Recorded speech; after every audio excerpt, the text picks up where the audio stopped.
Hi, I'm James Chao. I'm the host of the China Current. I happen to be in Manila today, but I'm going to bring you over to New York to try out a new restaurant called Jins Kitchen.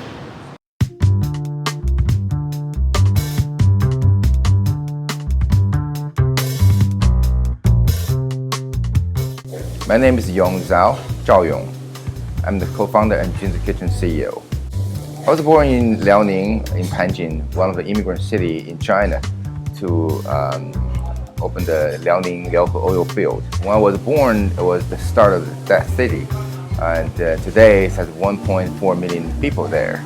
So I went through the whole process of a small community to a large city, and eventually went to Beijing for my college and came to New Haven, Yale for my graduate school, came to New York for work.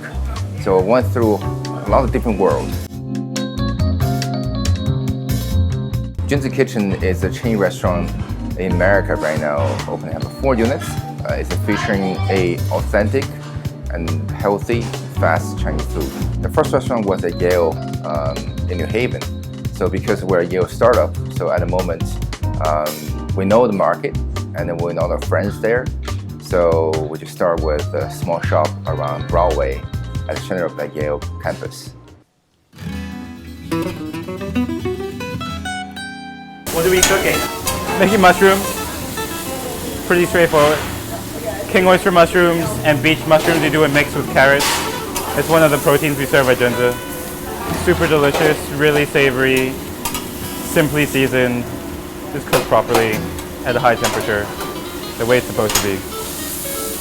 Awesome. So this is our beef shank.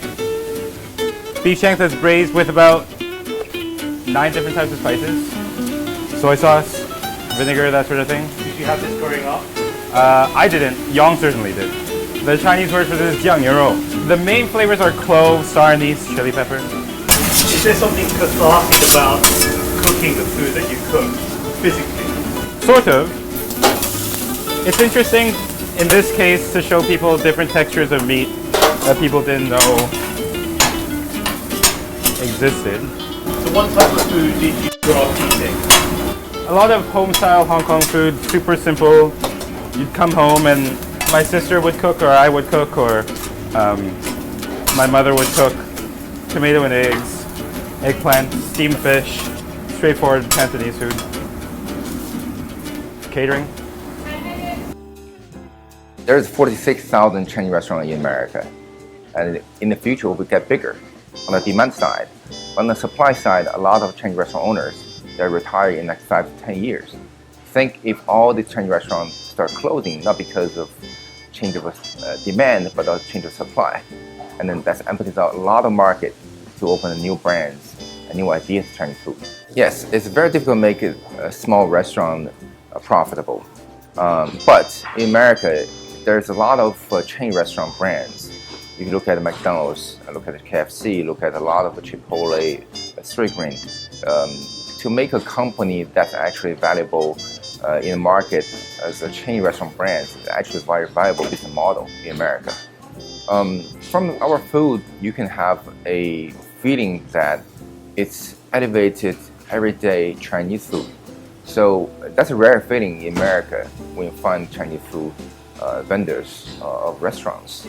You either have the Chinese restaurant that if you find 95% of the customers from China, so you kind of feel, especially when you're not from China, you probably feel kind of risky to explore the menu. You don't know what to get. Or you find that 95% of the customers non-Chinese. You know, this like, oh, it's like probably Americanized Chinese food. You feel there's a certain gap between the authenticity and the food offering there. So we're trying to bridge a gap to make the accessible Chinese food experiences that the Chinese people will believe this is actually real. But in the meantime, that the customer feel it's very accessible in everyday food. So to have that kind of bridge accessibilities to, it's to bring a new idea of Chinese culture. Thanks for watching. I'm James Chao. We've got lots more videos, so like, follow and subscribe at The China Current.